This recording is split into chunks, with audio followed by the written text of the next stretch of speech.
नमस्कार प्यारे विद्यार्थियों, स्वागत है आप सभी का भोपाल एकेडमी के ऑनलाइन प्लेटफॉर्म पर। मैं हूं आपका सारथी चंद्रकांत शर्मा। एक सूचना देने के लिए जुड़ा हूं आपके साथ कि एमपीपीएससी ने असिस्टेंट रजिस्ट्रार के सिलेबस को आउट कर दिया है। तो क्या होने वाला है सिलेबस, आइए देखते हैं क्या पैटर्न में चेंज है, कौन सी यूनिट में क्या चीजें की गई हैं। ठीक है, इन सारी बातों पर चर्चा करेंगे। चलिए तो देख लेते हैं भाई, सबसे पहले है ना कि सिलेबस में क्या क्या चेंज किया गया है। सिलेबस में, हाँ वो तो दी नहीं थी ना। सिलेबस में कौन सी बातें जो हैं वो चेंज हो गई हैं। सेम रखा है सामान्य अध्ययन 50 क्वेश्चन जो हमने पहले देखे थे। विश्वविद्यालय शिक्षा और प्रशासन 100 क्वेश्चन 300 नंबर के। ठीक है, साक्षात्कार माइनस मार्किंग अभी भी है। ठीक है, माइनस मार्किंग के लिए रखा है। 40% अलग अलग इंडिविजुअल जनरल के लिए रहेंगे। इसके अलावा SC ST OBC और EWS और PH कैटेगरी, इनके लिए 10% की छूट दी जाएगी। मतलब 30% जो है वो इसके उसमें रहेगा। आ रही होगी आवाज, आने लगी होगी अब, है ना। ठीक है, एप्लीकेशन वाले लोग आवाज आने लगी होगी, तो आ रही होने लगी होगी तो मुझे एक बार सूचित कर दें। ठीक है, इसके अतिरिक्त और क्या चेंजेस हुआ है, तो कुछ चेंज नहीं हुआ भाई। ठीक है, अब सीधा सिलेबस पे चलते हैं। तो ये तो पहले से ही पता था हमें कि इसमें क्या क्या चीजें आने वाली हैं। पार्ट 1 के सिलेबस पे हम डिस्कस ना करें, पार्ट बी की बात करेंगे। किसकी बात करेंगे? पार्ट बी की। ठीक है, पिछले बार के सिलेबस में और इस बार के सिलेबस में कौन सी चीजें ऐड ऑन की गई हैं या क्या सिलेबस को रखा गया है। सबसे पहले बात यदि हम करें यूनिट 1 की, हमने लास्ट मेरा एक वीडियो और था, मैंने डाला था आपको पहले भी। तो देखो, पहले भी यही था, हायर एजुकेशन का स्ट्रक्चर था यूनिट 1 में, उच्च शिक्षा संरचना और प्रकार था उसका। ठीक है, वही का वही दिया हुआ है इन्होंने यहाँ पर। ठीक है, लेकिन यहाँ पर एक चीज समझने वाली बात क्या है। ठीक है, एक चीज समझने वाली बात क्या है, वो ये है कि एक लाइन चेंज की है यहाँ पर। ठीक है, एक लाइन क्या चेंज की है? पिछले बार के सिलेबस में सतत विकास लक्ष्य और मध्य प्रदेश तथा उच्च शिक्षा का आंकड़ा नहीं था। ये एक लाइन नई जोड़ी गई है, पिछले बार के सिलेबस में ये नहीं थी। बल्कि इसके बाद बहुत सारी चीजें जो थी उनके प्रशासनिक ढांचे, मतलब ये सेम लाइन ही थी, निम्नलिखित संगठनों की प्रशासनिक संरचना, जो नीचे दिए जा रहे हैं जो भी चीजें हैं इन सबकी प्रशासनिक संरचना की बात थी, उनके उद्देश्य, उनकी जवाबदेही, कार्यक्रम, ये अभी भी दिया हुआ है, पिछली बार भी था। कौन कौन सी चीजें थी? वो सारी चीजें थी, UGC, NAAC, NIRF, NIHS, AICTE, राष्ट्रीय चिकित्सा आयोग, NCTI, बार काउंसिल और जितने भी फार्मेसी काउंसिल हो, इंडियन काउंसिल ऑफ नर्सिंग हो, भारतीय पशु चिकित्सा परिषद हो, तमाम तरह की वो चीजें जो पिछली बार भी उसमें थी और इस बार के सिलेबस में भी सेम दी गई हैं। ठीक है, अब देखो नई बात क्या निकल के आई है। अंतरराष्ट्रीय संगठनों और कार्यक्रमों के बारे में पिछली बार भी पूछा गया था, इस बार भी। लेकिन यहाँ पर एक ध्यान देने वाली चीज है, वो क्या आई है यहाँ पर? राष्ट्रीय वित्त पोषण अनुदान संस्थानों के उद्देश्य और कार्यक्रम। अब यहाँ पर इन्होंने जोड़ दिया शिक्षा मंत्रालय से, उसकी संबंध इकाइयों रूसा, PM ऊषा, DASE और DBT। ठीक है, इसको इन्होंने अच्छे से दे दिया है। शिक्षा क्षेत्र के जो चीजें थी, वित्त पोषण संस्थान या अनुदान जो संस्थान थे उनके नाम, मतलब सिलेबस में पहले उन्होंने उद्देश्य या उनके वो पूछे थे। अंतरराष्ट्रीय वित्त पोषण अनुदान संस्थाओं के उद्देश्य और कार्यक्रम, यूनेस्को, COL, यूनिसेफ, ADB या वर्ल्ड बैंक। लास्ट टाइम भी था, इस बार भी है। बल्कि इसमें कॉमनवेल्थ ऑफ लर्निंग, जिसे इन्होंने COL लिख दिया, पहले पूरी तरह से कॉमनवेल्थ ऑफ लर्निंग लिखा था। यूनिसेफ था ही, वो यूनिसेफ है। ADB थी, वो भी है। फर्स्ट यूनिट में कुल मिलाकर एक ही लाइन एड ऑन हुई है और वो क्या है? SDG गोल, सतत विकास लक्ष्य तथा मध्य प्रदेश में हायर एजुकेशन। तो ये फर्स्ट यूनिट की कहानी हो गई। कहीं कोई किसी को दिक्कत? पहली यूनिट वही की वही है, पूरा कंटेंट तैयार है। ठीक है, आप जब कहो जब आपको नोट्स भेज दिए जाएंगे फर्स्ट यूनिट के। ठीक है, और वैसे भी लगे हुए हैं आपके पूरे के पूरे। इनमें से पहला टॉपिक हम लगभग लगभग ये कंप्लीट करने की दिशा में चल रहे हैं। सेकेंड यूनिट में क्या चेंज हुआ? सेकेंड यूनिट में क्या चेंज हुआ? दूसरी जो यूनिट थी, सेकेंड जो यूनिट थी, उसका हेडिंग जो था वो यही था। पिछली बार के अगर देखें तो उच्च शिक्षा और सामान्य प्रशासन ही लिखा हुआ था। इस बार भी सेम ही है हेडिंग, कोई चेंजेस है नहीं है। अगर सिलेबस के अंदर कोई चेंजेस है, मध्य प्रदेश लोक सेवा आयोग का संगठन और कार्य। पिछली बार भी यही लाइन थी, मध्य प्रदेश से लोक सेवा आयोग का संगठन और उसके कार्य। इसके बाद जवाबदेही, उत्तरदायित्व, रिस्पॉन्सिबिलिटी या प्रशासन पर जो विधायी, कार्यकारी या न्यायपालिका का जो नियंत्रण होता है, कंट्रोल होता है, यानी कि जुडिशली का कंट्रोल हो, लेजिस्लेटिव कंट्रोल हो या एग्जीक्यूटिव काउंसिल का कंट्रोल हो। ठीक है, तो वो सेम की सेम लाइन है, इसमें कोई परिवर्तन नहीं है। इसके अलावा नागरिक प्रशासन, तो वो भी जैसा का तैसा है, ठीक है। जो एडमिनिस्ट्रेशन है, लोगों की जन भागीदारी है, पब्लिक पार्टिसिपेशन है, सूचना का अधिकार अधिनियम 2005 पिछली बार भी था, इस बार भी है, ठीक है। इसके अतिरिक्त बात करें नागरिकों की शिकायत के निवारण के लिए तंत्र, ठीक है, तो ये भैया पिछली बार भी था नागरिकों की शिकायतों के लिए, ठीक है। लेकिन यहाँ पर कुछ चीजें आई गई हैं, यहाँ पर कुछ चीजें जो हैं वो लाई गई हैं, ठीक है।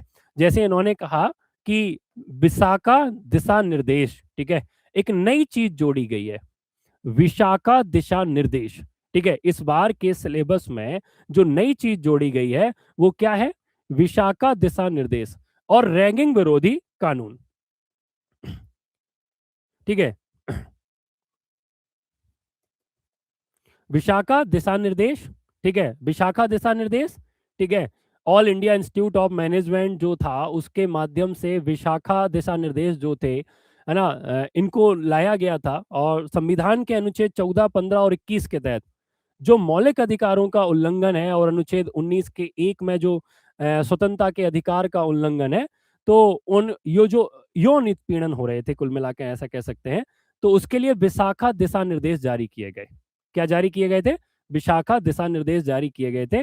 तो विशाखा मामले में जो सुप्रीम कोर्ट ने गाइडलाइन तैयार की किसके लिए, वर्क प्लेस पर, ठीक है, कार्य स्तर पर, वर्क प्लेस पर यौन शोषण के विरुद्ध, ठीक है।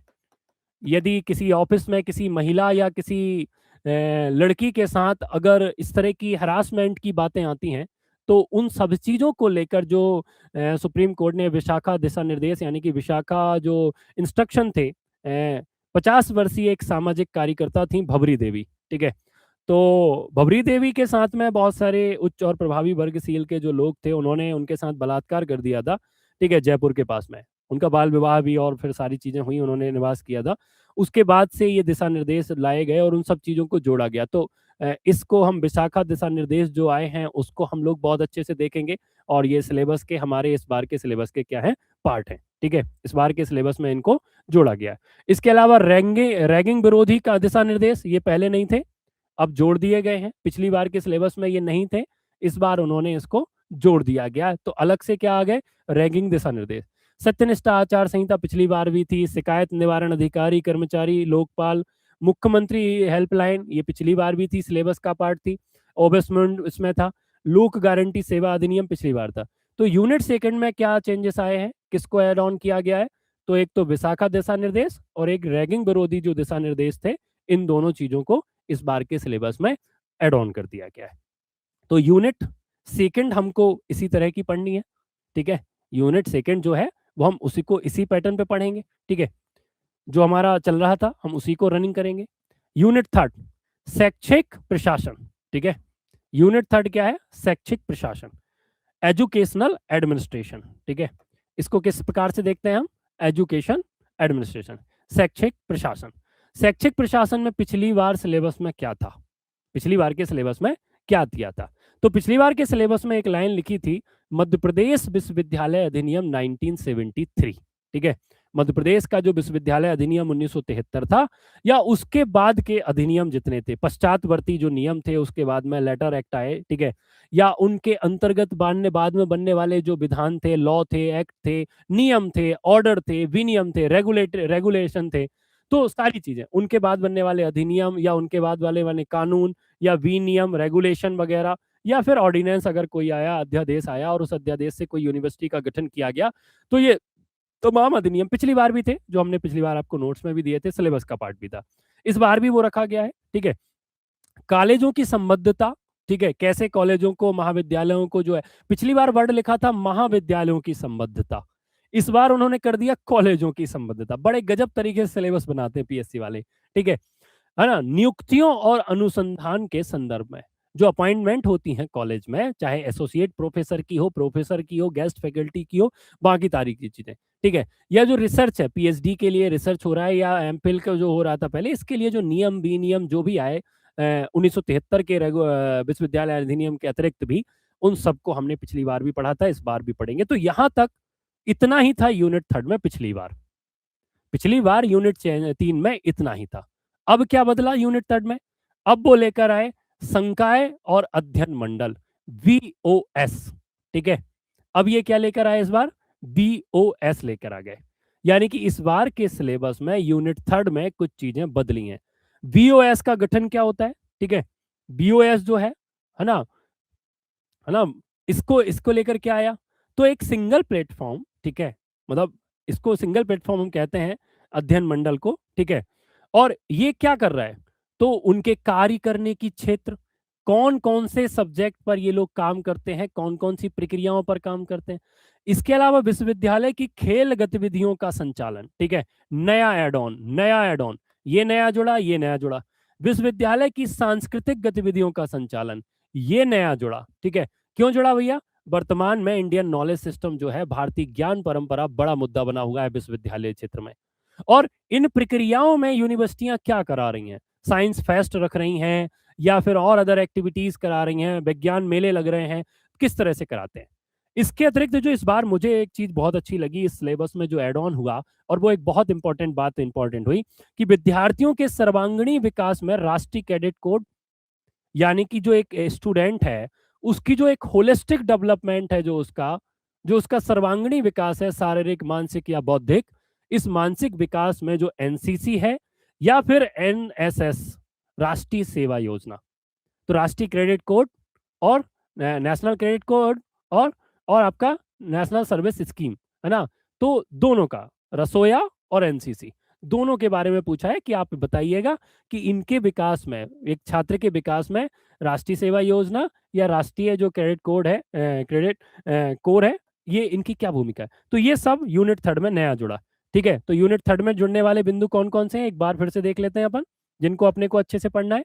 तो यहां से, ठीक है, संकाय अध्ययन मंडल, ठीक है, बीओएस का गठन, उनके कार्य, और फिर उसके बाद विश्वविद्यालय में स्पोर्ट एक्टिविटी, विश्वविद्यालय में सांस्कृतिक गतिविधियां, और विद्यार्थियों के सर्वांग विकास के लिए राष्ट्रीय कैडेट कोड, ठीक है। ये नए टॉपिक जुड़े हैं जो कि इस बार सिलेबस में आए, पिछली बार के सिलेबस में ये नहीं थे। यूनिट थर्ड में केवल एक्ट हुआ करते थे और विनियम और नियम हुआ करते थे, तो यूनिट थर्ड में इतना सिलेबस और बढ़ गया है। एनसीसी एनएसएस जुड़ गए हैं, एक्टिविटीज, कल्चर एक्टिविटीज जुड़ गई हैं, स्पोर्ट एक्टिविटी जुड़ गई हैं, और जो फैकल्टीज हैं, जो संकाय हैं, उनके बारे में जुड़ गया है, ठीक है। क्लियर है भैया थर्ड यूनिट। इसके बाद है हमारी फोर्थ यूनिट, चौथी यूनिट। पिछली बार इस यूनिट का, चौथी यूनिट का टॉपिक क्या था, मध्य प्रदेश उच्च शिक्षा प्रशासन। मध्य प्रदेश में जो हायर एजुकेशन सिस्टम है उसकी क्या प्रक्रिया है, ठीक है। पिछली बार के सिलेबस में ये रखा था, मध्य प्रदेश उच्च शिक्षा विभाग से जुड़े हुए जो उसके संगठन थे मध्य प्रदेश सरकार के, और उन सरकारों से जुड़ी हुई पूरी चीजें, चाहे यूजीसी का मध्य प्रदेश के साथ संबंध हो, चाहे एनसीटीई का मध्य प्रदेश के साथ संबंध हो, चाहे एआईसीटीई का मध्य प्रदेश के साथ संबंध हो, चाहे नेक का मध्य प्रदेश के साथ संगठन का संबंध हो, relation relation between MP and central institution, ठीक है। इसमें UNESCO, UNICEF, ADB, world bank, इन सभी तमाम बड़े विश्व विश्व स्तर के जो संस्थान थे, वर्ल्ड लेवल के जो ऑर्गेनाइजेशन थे, ये मध्य प्रदेश सरकार के साथ मिलकर कौन सी योजना को पैसा दे रहे हैं, ठीक है। चाहे ये बिल्डिंग निर्माण के लिए दे रहे हों, चाहे रिसर्च के क्षेत्र में दे रहे हों, चाहे इन्होंने एमओयू किया हो किसी योजना के प्रचार प्रसार के लिए, तो कॉलेज यानी कि विश्वविद्यालयीन शिक्षा के लिए इनकी क्या एक्टिविटी, पिछले बार के सिलेबस में भी थे ये, इस बार के सिलेबस में भी थे, ठीक है। मध्य प्रदेश विज्ञान और प्रौद्योगिकी परिषद, इसकी बात आई है, ठीक है।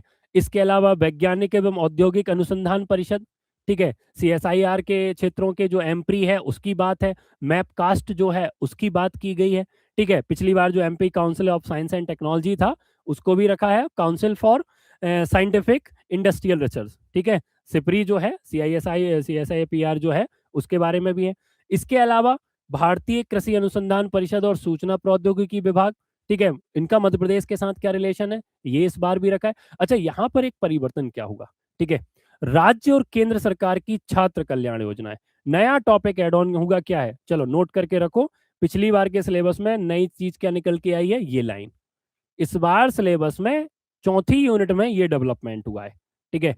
मध्य प्रदेश और केंद्र सरकार, इन दोनों की सरकारों की जितनी भी विद्यार्थियों से रिलेटेड योजनाएं, चाहे वो यूनिवर्सिटी के स्टूडेंटों के लिए हो, चाहे स्वामी विवेकानंद कैरियर गाइडेंस योजना हो, चाहे गांव की बेटी योजना हो बस के लिए, चाहे आपका आकांक्षा योजना हो, चाहे पंडित दीनदयाल योजना छात्रवृत्ति योजना हो, मध्य प्रदेश सरकार की हो, चाहे आपकी सिंध केंद्र सरकार की हो, दोनों योजनाओं को इस बार चौथी यूनिट के लास्ट टॉपिक में रख दिया गया है। पिछली बार ये नहीं था। ठीक है, थोड़े से सिलेबस की भाषा बदली है, शब्दों को लेकर हिंदी अंग्रेजी में चेंजेस करने की बात की है। ठीक है, बाकी फोर्थ यूनिट में कोई डेवलपमेंट नहीं इस लास्ट लाइन के अलावा। यूनिट 5, ठीक है, विश्वविद्यालय का प्रशासनिक संरचना। जब हम यूनिवर्सिटी पढ़ रहे थे, लास्ट बार भी हमने पढ़ा था, पिछली बार भी, यूनिवर्सिटी की जो प्रशासन एडमिनिस्ट्रेशन जो एक हिरार्ची है, पूरा का पूरा पद सोपान है ऊपर से लेके नीचे तक। ठीक है, किस किस प्रकार का है, तो विश्वविद्यालय के जितने भी पदाधिकारी हैं, कुलाधिपति से, कुलपति से लेकर, कुलगुरु से लेकर, तमाम तरह के सहायक सचिव, कुल सचिव, रजिस्ट्रार, असिस्टेंट रजिस्ट्रार, जितने भी डीन हैं, जो फैकल्टी के हैं, एचओडीज हैं, ठीक है, बाकी सारे प्रशासनिक अधिकारी। ठीक है, तो लास्ट टाइम भी इस सिलेबस के पार्ट में ये था, यही लाइन थी। 2022 के सिलेबस में भी विश्वविद्यालय के विभिन्न अधिकारी पद प्राधिकार थे, उनकी भूमिकाएं क्या होती हैं, उनके दायित्व क्या होते हैं, उनके कार्य क्या होते हैं, कितने साल के लिए कौन से, कितने साल के लिए किस पद पर किसे रखा जाता है, कौन सी कमेटी, विश्वविद्यालयों की जो कमेटियां हैं वो उनका टेनेचर कितना होता है, कितने कार्यकाल के लिए वो आती हैं, उनके लिए मुख्य महत्वपूर्ण कार्य कौन कौन से हैं, कोऑर्डिनेशन कमेटी का काम क्या है, जनरल असेंबली का काम क्या है ना, यूनिवर्सिटी काउंसिल का कार्य क्या है। ठीक है, मैं, हाँ, कम नहीं हुआ है, बढ़ा ही है। ठीक है, हम इस बात को लेकर चर्चा भी कर रहे थे, जो इनपुट्स भी मिले थे हम लोगों को, कि कुछ नई चीजें जोड़ रहे हैं, कम तो नहीं कर रहे हैं। ठीक है, बढ़ा ही रहे हैं, और उन्होंने बढ़ाया। ठीक है, अच्छी बात है। साधारण सभा कार्य परिषद को जोड़ा, विद्या परिषद और विद्या परिषद की स्थायी समितियां, उनकी योजनाएं, मूल्यांकन बोर्ड। ठीक है, ये सारा पिछली बार भी था इस यूनिट में, इस बार भी रखा गया है, इस बार भी रखा गया है। इसके अतिरिक्त विश्वविद्यालय ने अध्ययन मंडल, परीक्षा समिति, परिणाम समिति, शोध परामर्श समिति, ये पिछली बार भी था कि विश्वविद्यालय में एक जो संकाय काम, कुछ गुप्त काम, इनके सबके अलग अलग डिपार्टमेंट बटे होते हैं, और इन डिपार्टमेंट का अध्यक्ष कौन होगा, उसमें कौन कौन समितियों के लोग रखे जाएंगे, कितने लोग रहेंगे, कितने महीने तक के लिए समिति बनाई जाएगी, उसके द्वारा बनाए गए डॉक्यूमेंट कितने महीने तक रखे जाएंगे संरक्षित, फिर उसके बाद उनका क्या होगा। ये सारी बातें हमने लास्ट टाइम भी चर्चा की थी, इस बार भी हम बहुत अच्छे से पढ़ेंगे। न्यायिक प्रक्रिया का मूलभूत ज्ञान, क्योंकि जब आप सहायक कुल सचिव के पद पर जाएंगे, असिस्टेंट रजिस्ट्रार के पद पर जाएंगे, तो बहुत सारी न्यायालयीय प्रक्रिया भी आपके साथ में होती रहती है। तो आपको उसका जो मूलभूत ज्ञान है, किस तरह से कोर्ट कमीशन और किसी को दंड देना है तो क्या प्रक्रिया है उसकी, ठीक है, कंटेम्प्ट ऑफ कोर्ट की क्या प्रक्रिया है, ये तमाम तरह के जो ज्ञान था वो इस यूनिट के अंतर्गत था। यूनिट 5 में कोई चेंजेस नहीं है। ठीक है, यूनिट 5 जैसी थी एडमिनिस्ट्रेशन वाली। असली बात पता क्या है, इस यूनिट का आधा पढ़ा हुआ जब हम 1973 का जो विश्वविद्यालय का एक्ट पढ़ के आते हैं, उस एक्ट में जहां कुलाधिपति की बात है, कुलपति की बात है, चांसलर की बात है, रजिस्ट्रार की बात है, कमेटियों की बात है, सब पूरा पढ़ते हैं हम उसको डिटेल में। तो उस डिटेल में पढ़ने के साथ ही हमारे ये भी कंप्लीट हो जाते हैं। बट यहाँ दो चीजों में हम थोड़ा सा कंपैरेटिवली स्टडी करते हैं, इंडिया के पर्सपेक्टिव से और एमपी के, क्योंकि यहाँ पर भारत और मध्य प्रदेश नहीं लिखा है, बल्कि विश्वविद्यालय शिक्षा लिखा है। और इस प्रशासन में कई राज्यों में जो कुलाधिपति हैं वो अलग होते हैं। मध्य प्रदेश में गवर्नर जो होते हैं उन्हें कुलाधिपति कहा जाता है, सभी यूनिवर्सिटियों के तो अलग अलग। सेंट्रल यूनिवर्सिटी में कौन होंगे, उपराष्ट्रपति कौन से कुल, कहाँ के पदेन कुलाधिपति हो सकते हैं, तमाम तरह के, तो उन सभी बातों को हम एक एक करके अलग पढ़ेंगे। ठीक है, इसमें थर्ड पॉइंट की भाषा बदली है। हाँ, तो बस भाषा ही बदली है, बाकी सारा का सारा वही है। ठीक है, भाषा इसलिए बदली, उनने हिंदी को इंग्लिश को हिंदी और ऐसे कर दिया है, और ज्यादा कुछ नहीं बदले हैं। ठीक है, अंग्रेजी को देवनागरी में लिख दिया है। ठीक है, कई जगह पर बस। इसके अलावा यूनिट 6, पिछली बार जो यूनिट 6 जो बजट को लेकर थी, वित्तीय प्रबंधन, क्योंकि आपके पास में जो वित्तीय काम है वो भी आपको देखने को मिलेंगे। ठीक है, जो भी वित्तीय काम है वो भी आपको देखने को मिलेंगे। ठीक है, दूसरा लोक प्रबंधन, लोक ऋण, ठीक है, लोक अनुदान, अंकेक्षण, मतलब जो भी ऑडिट था वो भी सब इसमें था पिछली बार भी। ठीक है, जितना भी फाइनेंशियल एडमिनिस्ट्रेशन था उसकी जो थ्योरम थी, सिद्धांत थे, बजटिंग क्या थी, उसकी एग्जीक्यूशन क्या थी, बजट निर्माण क्या होता है, कैसे बनता है, जेंडर आधारित बजट क्या है, जीरो बजट क्या है, रेलवे बजट क्या है, बजट विभाग कौन सा है, आर्थिक विभाग में से कौन बजट बनाता है, कैसे बनता है, आर्थिक समीक्षा क्या है, फिर सार्वजनिक ऋण क्या है, अनुदान क्या है, ग्रांट क्या है। ठीक है, इस तरह के जो पिछली बार भी सिलेबस का पार्ट था। फिर ऑडिट क्या है, वार्षिक जो प्रतिवेदन है, लेखा संपरीक्षा का अंकेक्षण वगैरह वो सब क्या है। फिर आपका लोक लेखा समिति, पब्लिक अकाउंट कमेटी क्या है, कितने मेंबर होते हैं, लोकसभा के कितने, राज्यसभा के कितने, इसका चेयरपर्सन कितना कौन होता है, कितने साल का, और किस किस पर कंट्रोल करती है। पब्लिक अकाउंट कमेटी जो है, लोक लेखा समिति जो होती है, कौन कौन से वित्त के मामले जो हैं उन पर कंट्रोल करती है और रिकमेंडेशन अपनी किसको देती है। स्वायत्तता और स्वावित्त पोषण का महत्व, ऑटोनोमस बॉडियां या स्वायत्तता की बात थी कि सेल्फ फाइनेंस जो चीज़ें होती हैं वो उनका पोषण जो है वो कैसे होता है। फिर मध्य प्रदेश भंडार क्रय तथा सेवा उपार्जन अधिनियम 2015, ठीक है।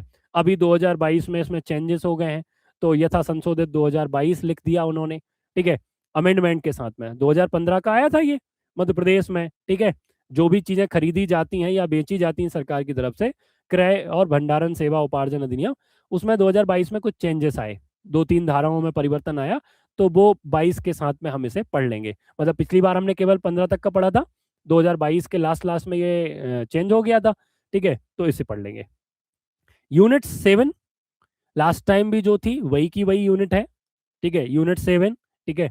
यहाँ पर अगर हम यूनिट 7 की बात करें, शिक्षण और अनुसंधान की, तो शिक्षण योग्यता, उसका नेचर कैसा है, ऑब्जेक्ट क्या है, कैरेक्टरिस्टिक्स क्या है, उसकी बेसिक जो आवश्यकताएं, बेसिक नीड्स क्या है, उसको लेकर शिक्षण की प्रकृति, उनके उद्देश्य, उनकी जो मूलभूत आवश्यकताएं हैं, उसकी विशेषताएं क्या हैं, और शिक्षण को प्रभावित करने वाले कारक, है ना, फैक्टर, जो हमारी टीचिंग को, हमारी लर्निंग की, व्यक्ति की लर्निंग कैपेसिटी को जो इम्पैक्ट जो करते हैं, जो उसको इफेक्ट कर देते हैं, ऐसे कौन कौन से फैक्टर हैं, ऐसे कौन कौन से कारक, महत्वपूर्ण कारक हैं जो शिक्षण को प्रभावित करते हैं। कई बार शिक्षण को प्रभावित करने वालों में, जब हम ऑनलाइन शिक्षण की बात कर रहे हैं, जैसे हम कल ही क्लास कर रहे थे, अब कल की क्लास किसी टेक्निकल कारण के बस कारण नहीं हो पाई, तो ये शिक्षण को प्रभावित करने वाले कारक हैं। अनावश्यक के कमेंट जो आप लोग डाल देते हो, वो प्रभावित कर लेंगे, ठीक है। या विषय वस्तु का ज्ञान ना होना, तो वो भी आपके शिक्षण के उसमें कारक में, ऐसे कई कारक हैं जिन्हें हम लोग पढ़ते हैं। और फिर इसके अलावा शिक्षण सहायक सामग्री क्या है, उपकरण, टूल्स क्या है, जितने भी टीचिंग के टूल्स हैं उनमें कौन कौन सी चीज़ों को हम ओरिएंटेड जो लर्निंग होती है उसमें जो भी सहायक चीज़ें होती हैं उनको देखें। हम उच्च शिक्षा में कृत्रिम बुद्धिमत्ता टूल्स या एआई टूल्स की भूमिका क्या है, तो ये पहली बार आया, ठीक है। ये नई चीज पहली बार आई, तो ये लाइन आप यहां से सोच लो कि ये जो लाइन है, ठीक है, ये एड ऑन की गई है। और इस एड ऑन एआई टूल में अगर हम बात करें, कृत्रिम बुद्धिमत्ता टूल्स की अगर हम बात करें शिक्षा के क्षेत्र में, तो काफी कुछ चेंजेस आ गए, ठीक है। एआई के माध्यम से बहुत सारी, चैट जीपीटी हो या बहुत सारे ग्रोक या बहुत सारे जो इतने सारे संसाधन हमारे पास में, अगर हमें उच्च शिक्षा के क्षेत्र में बहुत सारी सूचनाओं को इकट्ठा करना है, तो बहुत कम समय में बहुत सारी, हालांकि उन्हें फिल्टर करके वेरीफाई करना बहुत इंपॉर्टेंट काम है, वो हमें करना पड़ेगा खुद से, लेकिन हमें ये चीजें उपलब्ध हो गई हैं। तो उच्च शिक्षा में कृत्रिम बुद्धिमत्ता टूल्स, एआई टूल्स जो है उसकी ये जो भूमिका है वो निकल के आ गई। इसके अलावा मूल्यांकन प्रणाली, एवेल्यूएशन सिस्टम क्या था, किस आधार पर परीक्षा प्रणाली, ओरली होनी चाहिए, पेपर होनी चाहिए, मल्टी ऑप्शनल ऑब्जेक्टिव टाइप्स में एग्जाम होना चाहिए, डिस्क्रिप्टिव होना चाहिए, इंटरव्यूज होने चाहिए। तो मूल्यांकन की प्रणाली का सिस्टम क्या है, और भावना क्या है, आपका सिंक्रोनाइज वे में एवेल्यूएशन थ्योरी क्या है, इनको हम आगे जाके पढ़ेंगे। फिर अनुसंधान, रिसर्च, ठीक है, तो रिसर्च मेथोलॉजी में उसका अर्थ क्या है, मीनिंग क्या है, कैरेक्टरिस्टिक्स क्या है, टाइप्स क्या है। अनुसंधान में मोरलिटी क्या है, क्योंकि जब आप प्राथमिक जैसे मान लो एक इसका एग्जांपल दूं, प्राइमरी डेटा हम कहीं से उठाते हैं, ठीक है। हमने किसी से क्वेश्चन आर रखा और हमने उसके साथ प्रश्नावली की, हमने उससे 10 प्रकार के प्रश्न पूछे, उन प्रश्न के बाद पूछने के बाद हमारा जो प्राइमरी डेटा आया और वो हमने रिसर्च में लिया। लेकिन यदि हमने किसी ऐसे अनुसंधान में, प्राइमरी डेटा में मान लो हमने एड्स के बारे में हम जानकारी जुटा रहे हैं या किसी बीमारी के बारे में जानकारी जुटा रहे हैं, और उस बीमारी में अगर हमने प्राइमरी डेटा जो लिया था, प्राइमरी जो हमारा सोर्स था, उसका यदि हमने नाम रिकॉग्नाइज कर दिया, पहचान उसकी जो है अगर उसे हमने लीक कर दी, तो ये मोरलिटी नहीं है रिसर्च की। सेकेंडरी डेटा जो है वो हम जब उसका यूज कर रहे होते हैं, तो बिना उसका सोर्स लेके अगर हम अनुसंधान में उस डेटा का उपयोग कर रहे हैं, तो ये भी उसकी मोरलिटी के खिलाफ होता है, और इसके लिए काफी सारे रूल्स एंड रेगुलेशन है। तो अनुसंधान में मौलिकता, नैतिकता क्या है, रिसर्च की जो मोरलिटी है वो क्या है, उसकी जो वैल्यू है वो क्या है, किस तरह से हमें रिसर्च पे ध्यान रखनी चीजें होती हैं। तो पिछली बार भी 2 क्वेश्चन इससे बन गए थे, इस बार भी संभावना है। ठीक है। इसके अलावा राष्ट्रीय अंतर्राष्ट्रीय स्तर के प्रतिष्ठित संस्थानों से समझौता या ज्ञापन या एमओयू। ठीक है, ये पिछली बार नहीं था। एक और नई लाइन जुड़ी है इसमें। ठीक है, एक और नई लाइन जुड़ी है। ठीक है, तो यूनिट 7 में 2 नए टॉपिक ऐड ऑन हुए। ठीक है, अच्छे से समझिएगा। यूनिट 7 में और राष्ट्रीय अंतर्राष्ट्रीय स्तर के प्रतिष्ठित संस्थानों से समझौता ज्ञापन, किसके लिए? टीचिंग के लिए या रिसर्च के लिए? शिक्षण या अनुसंधान के विषय में अगर इस तरह की कोई चीजें हुई तो उन सभी चीजों को हम इसमें जोड़ेंगे और पढ़ेंगे। तो 7 यूनिट में 2 पॉइंट जो है वो जोड़े गए। ठीक है, 7वीं यूनिट में 2 पॉइंट जो है वो जोड़े गए। इसके अतिरिक्त 8वीं यूनिट क्या थी? तो ये तो भैया 8वीं यूनिट जो है, ठीक है, ये राष्ट्रीय शिक्षा नीति 2020। पिछली बार भी 8वीं यूनिट में यही था। तो इसमें क्या रहेगा? सब कुछ। ठीक है, इसकी जो दृष्टिकोण है, इसका जो पूरा का पूरा फोकस इलाका है, ठीक है, ऑब्जेक्ट क्या है, विद्यार्थी केंद्र शिक्षा शास्त्रीय रूपांतरण क्या है, स्टूडेंट सेंट्रिक चीजें जो थी वो क्या हैं इसकी। ठीक है, इसके अलावा आपका औपचारिक और दूरस्थ शिक्षा, देखो स्वयं मैंने कहा था, मैंने आप लोगों से सिलेबस के समय कहा था। ठीक है, और बीच में भी जब हम क्लासेस में पढ़ रहे थे हमने कहा था कि इस बार 100% है कि वो क्या जोड़ेंगे? स्वयं। जो कहा सा वो जुड़ गया। ठीक है, NPTIL पोर्टल, मैंने कहा था ये पोर्टल जो नए आए हैं वो जुड़ेंगे। Academic bank of credit, ABC। ठीक है, बड़ी इंपॉर्टेंट चीज है NEP की, उसको उन्होंने अलग से लिख के दिया है। ठीक है, इसके अलावा DigiLocker, one nation one subscription. ठीक है, पिछली बार नहीं था ये, इसको अलग से उन्होंने टॉपिक दिए कि ये हम इस बार पूछने वाले हैं। ठीक है, इसके अलावा वोकेशनल टेक्निकल विधि चिकित्सा कृषि सामान्य शिक्षा, सारी बातें पिछली बार भी थी, इस बार भी आई थी। ठीक है, इनको जोड़ दिया गया। मूल आधारित शिक्षा पिछली बार भी था, इस बार भी है। कौशल विकास नीति और प्रशासन इतना ही था पिछली बार, कौशल विकास और नीति प्रशासन। इस बार उन्होंने नेट, सेट, उद्यमिता, इंक्यूबेशन तथा नवाचार, इन सबको भी नए टॉपिक के रूप में जोड़ दिया है। ठीक है, तो बताओ भैया, सही बोल रहे थे तुम्हारे गुरुजी? क्या क्या जोड़ के आने वाला है? हम्म, अंदर की खबर थी। ठीक है, कुछ लोगों को हवाबाजी लग रही थी। ठीक है, कुछ लोग कह रहे थे कि भैया सर कुछ भी बोलते रहते हैं, यहाँ वहां की बातें ज्यादा कर देते हैं।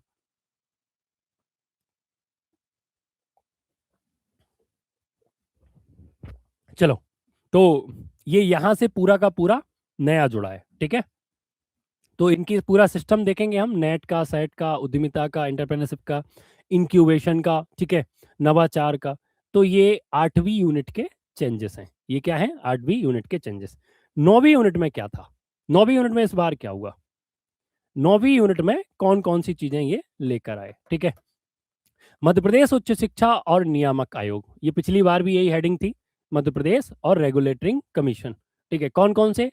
मध्य प्रदेश में प्रवेश शुल्क विनियामक। ठीक है, मध्य प्रदेश में जो फीस एंट्री और जो फीस का रेगुलेशन है। ठीक है, हाँ, ये गलत बात कर रहे हो बेटा तुम। ठीक है, ऐसी बात मत करो, केस हो जाएगा तुम्हारे ऊपर। ठीक है, मध्य प्रदेश में निजी विश्वविद्यालय विनियामक आयोग, मध्य प्रदेश में जो प्राइवेट यूनिवर्सिटी रेगुलेटरी कमीशन है वो, मध्य प्रदेश में human right commission, Madhya Pradesh में बोमन कमीशन, मध्य प्रदेश में SC/ST, मध्य प्रदेश में अनुसूचित जाति जनजाति आयोग, मानवाधिकार आयोग, ये पिछली बार भी थे, इस बार भी पार्ट में पड़े हुए। मध्य प्रदेश राज्य पिछड़ा वर्ग आयोग। ठीक है, मध्य प्रदेश में जो OBC कमीशन है ये भी है। मध्य प्रदेश में पिछड़ा वर्ग कल्याण आयोग, ये भी था, पिछली बार भी था। ठीक है, मध्य प्रदेश में राज्य अल्पसंख्यक आयोग, तो पहले राज्य अल्पसंख्यक आयोग लिखा था पिछली बार के सिलेबस में, इस बार जो है वो 2 अलग से उन्होंने ऊपर नीचे कर दिया। बाकी 9th यूनिट में कोई चेंजेस नहीं है। ठीक है, 9th यूनिट से उन्होंने कहा नो, मतलब कोई चेंजेस नहीं है। ठीक है, नो मतलब नो, कोई चेंजेस नहीं किए। 10वीं यूनिट में कुछ किया है? 10वीं यूनिट में क्यों ही चेंज किया? तो 10वीं यूनिट में तो कुछ पढ़ना ही नहीं है। ठीक है, हिंदी में एक गद्यांश आएगा, एक अंग्रेजी में गद्यांश आएगा। पहले वाले क्वेश्चन का आंसर पहले पैरा में, दूसरे वाले का दूसरे पैरा में, तीसरे वाले का तीसरे पैरे में, चौथे का चौथे पैरे में, पांचवे का पैरा। ये 10 नंबर तो आपके पक गए। इसी तरह इंग्लिश में होगा, 5 क्वेश्चन आएंगे, तो पहले पैरा में पहला क्वेश्चन, दूसरे पैरा में दूसरा क्वेश्चन। यार बचपन से फिफ्थ सिक्स क्लास के बाद से हम लोग अनसीन पैसेज जो थे आते थे, गद्यांश पद्यांश जो आते थे, उनको हम पढ़ते आ रहे, और उनमें से क्वेश्चन का आंसर निकालते हुए आ रहे। महात्मा गांधी, अंबेडकर, जनजाति, पर्यावरण, विज्ञान, नैतिक शिक्षा, इन्हीं के ऊपर हमेशा से गद्यांश और पद्यांश आते रहे। ठीक है, और उन्हीं में से उनके मतलब या बाकी सारी चीजें पूछी जाती रही हैं, है ना। तो ये 10 यूनिट का सिलेबस था। ठीक है, तो 10 यूनिट के सिलेबस में कुछ चीजें नई जुड़ी हैं, कुछ पुरानी। ठीक है, नोट्स एक हफ्ते में आपको मिल जाएंगे। जो नया एड ऑन हुआ है उसको हम 25 से 26 तारीख तक आपको पूरा बनाकर दे देंगे, बाकी पूरा बना हुआ रखा है। ठीक है, जो चीजें नई जुड़ी हैं उन्हें हम उसमें जोड़ देंगे। ठीक है, और जिन लोगों को केवल नोट्स चाहिए रहे होंगे, ठीक है, क्लास और नोट्स की जो विधियां हैं वो अलग अलग हैं। ठीक है, तो जिनको केवल नोट्स चाहिए रहेंगे तो नोट्स जो हैं वो, ये उनकी प्राइसिंग है। तो 1999। ठीक है, जो हमारा भोपाल एकेडमी का एप्लीकेशन है उसे डाउनलोड कर सकते हैं, या आप इस नंबर पर भी कॉल कर सकते हैं, तो आपको वहाँ पर नोट्स के सेगमेंट में आपको असिस्टेंट रजिस्ट्रार के नोट्स जो हैं वो मिल जाएंगे। ठीक है, मेजर चेंजेस जो हुए हैं, ठीक है, 25-26 तक हम नेहा रूबी जो है आपको नोट्स उपलब्ध करा देंगे। बाकी तो सारी पीडीएफ या पीपीटी लगी हुई है एप्लीकेशन पर जहां हम लोग पढ़ रहे हैं। जो भी चेंजेस हुए हैं उसे एड ऑन करेंगे, और 25-26 तक ये मटेरियल आपके पास उपलब्ध हो जाएगा। तो 25-26 के बाद जिन लोगों को नोट्स चाहिए रहेंगे हम उन्हें भेज देंगे। ठीक है, ये नोट्स की प्राइस उन लोगों के लिए है जिन्होंने कोर्स नहीं लिया है। ठीक है, जिन्होंने कोर्स नहीं लिया है, जिन्होंने कोर्स ले लिया है उन्हें बस फोटोकॉपी और जो कोरियर का चार्ज है बस वही पे करना होगा, और उनके घर पे नोट्स भेज दिए जाएंगे। ठीक है, बाकी 2,000 रुपये जो फीस है, और जिन्होंने कोर्स नहीं लिया उनके लिए नोट्स की प्राइसिंग है। ठीक है, तो पेपर 1 और पेपर दोनों के नोट्स हम आपको भेज देंगे। ठीक है, पीपीटी नोट्स, देखो पीपीटी अलग रहेगी ऋतिक। पीपीटी अगर नोट्स में आ गई तो नोट्स किताब में इतनी मोटी बुक में बन जाएगी, तो इतनी मोटी बुक की आपको जरूरत नहीं है। पीपीटी क्लास अलग होती है और नोट्स अलग होते हैं बेटा। ठीक है, नोट्स नोट्स की तरह एक सीक्वेंस में एक ब्लूप्रिंट होगा, और पीपीटी बहुत एक्सट्रीम लेवल की मिलेगी, क्योंकि जब हम पढ़ाने आते हैं तो जितनी चीज़ें नोट्स में हो सकता है नहीं दी जाती उनको हम और ऐड ऑन करके लाते हैं पढ़ाने के समय, तो वो एक बहुत चीज़ें अलग हो जाती हैं। ठीक है, तो ये कहानी है आज के सिलेबस की।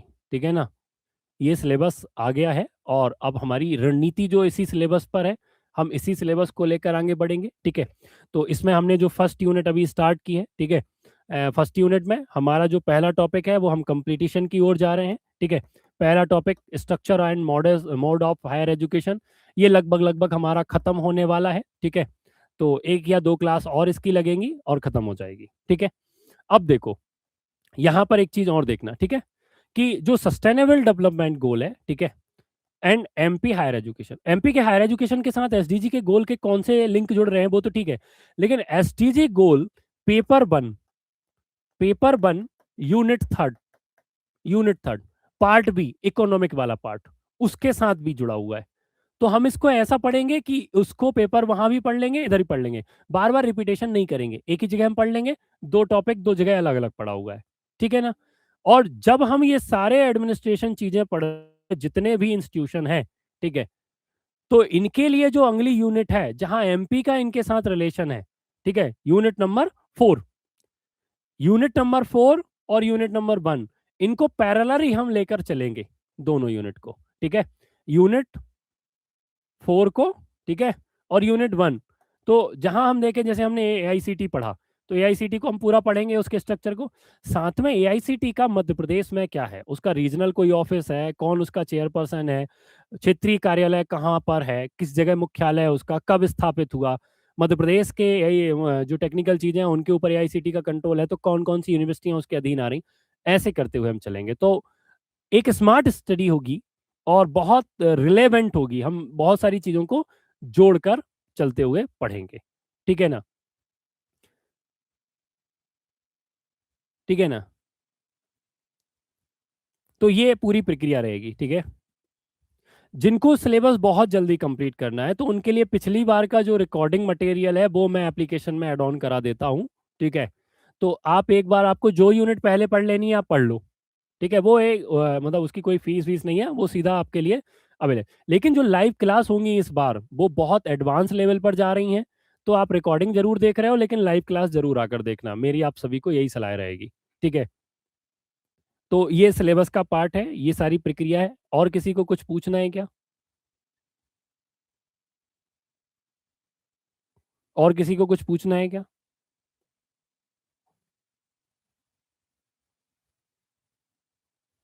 अंजलि, मेरे को लगता है पिछली बार के नोट्स आपके पास में हैं, ठीक है? आप उनसे पढ़िए। जो ऐड ऑन हुआ है, वो हम आपको पीडीएफ में दे देंगे, ठीक है? पिछली बार वाले लोगों ने जिनने कोर्स वापस से लिया है और उनके पास जो नोट्स मटेरियल नोट्स का बुक गई है, आप उसी से पढ़िए। जो भी उसमें चेंजेस हैं या जो नया ऐड ऑन हुआ है, वो हम आपको पीडीएफ में प्रोवाइड करा देंगे। दोबारा से नोट्स लेने की आपको ज़रूरत नहीं पड़ेगी। ये हम लोग आपके लिए करेंगे, ठीक है? सभी को मीना जी, जितने लोग हमारे ग्रुप में अपन जो पढ़ रहे हैं, जितने लोग जुड़े हैं ना क्लास में, उन सभी लोगों को हम क्या करेंगे, ठीक है? उन सभी लोगों के लिए, ठीक है? किसी को ये नहीं कि ना हम ओल्ड क्लास इसलिए डाल देंगे कि जब आपको जितने जल्दी कंप्लीट करना है आप कर लेना। नहीं तो हम तो एक हमने जो स्ट्रक्चर बनाया है पूरी पढ़ाई का, उस पे तो हम चलेंगे ही। उस यूनिट पर पूरे चलेंगे ही। इसमें जो छोटे-छोटे पार्ट हैं उनको मैं बहुत जल्दी कंप्लीट करवाने वाला हूँ, जिससे हम बार-बार रिवीजन करते चलें। जो नई चीज़ें जुड़ी हैं, उनके लिए थोड़ा-सा समय लगेगा, फट से कंटेंट बनेगा, फिर हम डिलीवर कर लेंगे उनको। बाकी का पूरा तो आपको मिल जाएगा, ठीक है? हाँ, नोट्स के लिए 26 तक का समय आज ही सिलेबस आया, अब रात भर आज, कल, परसों 2-3 दिन में हम लोग पूरा जो भी चीज़ें हैं, उनको ऐड ऑन करेंगे क्वालिटी वाइज़, ठीक है? एकदम हबर-दबर में कुछ भी नहीं देंगे आपको, थोड़ी-सी क्वालिटी एक्सटेंड करके एक एनालिसिस करके कि किस टाइप के क्वेश्चन आ सकते हैं, तभी तो आपको प्रोवाइड करेंगे, ठीक है? तो आज यहीं विराम देते हैं इसको ही, ठीक है? कल कंटिन्यू करेंगे, जब तक पढ़ते रहिए, मस्त रहिए, स्वस्थ रहिए, ठीक है? एकदम निश्चिंत होकर पढ़ेंगे। सिलेबस में कोई ज़्यादा कठिनाई नहीं है, ठीक है? बहुत अपने हाथ में 4 महीने का सिलेबस है, आराम से कंप्लीट कर लेंगे अप्रैल के पहले, ठीक है? टेंशन बिल्कुल मत लेना, भरोसे से आए हो, भरोसा बनाए रखना, बहुत तगड़ा कंटेंट मिलेगा, टेस्ट सीरीज़ भी बहुत अच्छी मिलेगी, ठीक है? तो भाई ये पूरा 10 यूनिट का सिलेबस एमपीपीएससी ने डाल दिया है और अब इस सिलेबस के अकॉर्डिंग ही हमको तैयारी करनी है, ठीक है? ये सिलेबस जो है हाँ, जो लोग नए हैं और उन्हें सिलेबस से आधारित नोट्स चाहिए या क्लास चाहिए, तो मैं एक बार आपको बता देता हूँ कि नोट्स और क्लास का क्या प्रारूप रहेगा। तो भाई नया सिलेबस आया है, ठीक है? और मतलब सिलेबस वही है, कुछ चीज़ें नई जुड़ी हैं। जो लोग सिलेबस का इंतज़ार कर रहे थे कि उसके बाद तैयारी शुरू करेंगे, तो भैया भोपाल एकेडमी असिस्टेंट रजिस्ट्रार का कॉम्बो ऑफर अभी दे रही है आपको 26 जनवरी तक 5000 के साथ। आप इस कोर्स में एनरोल कर सकते हैं, भोपाल एकेडमी का एप्लीकेशन डाउनलोड करने के साथ, ठीक है? और एप्लीकेशन डाउनलोड करने के बाद आप इसे अभी 5000 रुपए में कोर्स को खरीद सकते हैं, ठीक है? जहाँ पर आपको live class, recorded class, PPT और पीडीएफ फॉर्म में ई-बुक रूप में आपको नोट्स मिलेंगे। यदि आपको हार्ड कॉपी नोट्स चाहिए होंगे, तो उसका जो कोरियर चार्ज या जो उसकी प्रिंटिंग कॉस्ट होगी, वो आप कोचिंग के नंबर पर फ़ोन लगाकर पता कर सकते हैं, आपको भेज दिए जाएँगे। यदि आपको केवल पार्ट बी पढ़ना है, अगर आपको सब्जेक्ट पेपर 1 नहीं पढ़ना है और केवल आपको पार्ट बी ही पढ़ना है, तो पार्ट बी में आपको अभी फ़िलहाल में 3999 में आपको एडमिशन मिल जाएगा। केवल आप पार्ट बी की तैयारी करना चाहते हैं तो 3999 में आपको पार्ट बी मिल जाएगा, ठीक है? और इसमें भी लाइव क्लास, रिकॉर्डेड क्लासेस मिलेंगी, लगभग 5000 से ज़्यादा एमसीक्यू इसमें मिलेंगे आपको, हर संडे टेस्ट होगा। साथ ही आपको ई-बुक के रूप में पीपीटी और पीडीएफ जो है एप्लीकेशन पर अवेलेबल रहेंगी। हार्ड कॉपी नोट्स का चार्ज अलग से होगा जो प्रिंटिंग और कोरियर के साथ आप अकेडमी के नंबर पर पता कर सकते हैं। इसके अतिरिक्त जो लोग केवल नोट्स लेना चाहते हैं, जिनके पास में कोर्स लेना नहीं है, अगर उनको केवल नोट्स चाहिए, ठीक है?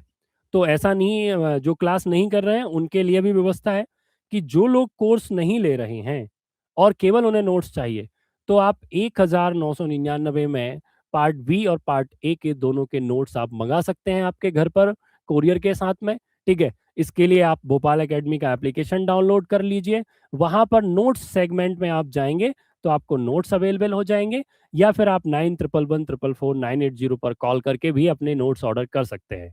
तो जो लोग असिस्टेंट रजिस्ट्रार की तैयारी कर रहे हैं, सिलेबस आ चुका है, 5 महीने का आपका 4 महीने का समय है आपके पास में, पूरा एड़ी-चोड़ी का जोट लगा लो भैया, ठीक है? जो लोग कोर्स ज्वाइन करेंगे उनके लिए मैं फिर से बता दूं कि क्लासेस 5 बजे से 7 बजे तक होती हैं, 2 घंटे की क्लासेस होती हैं।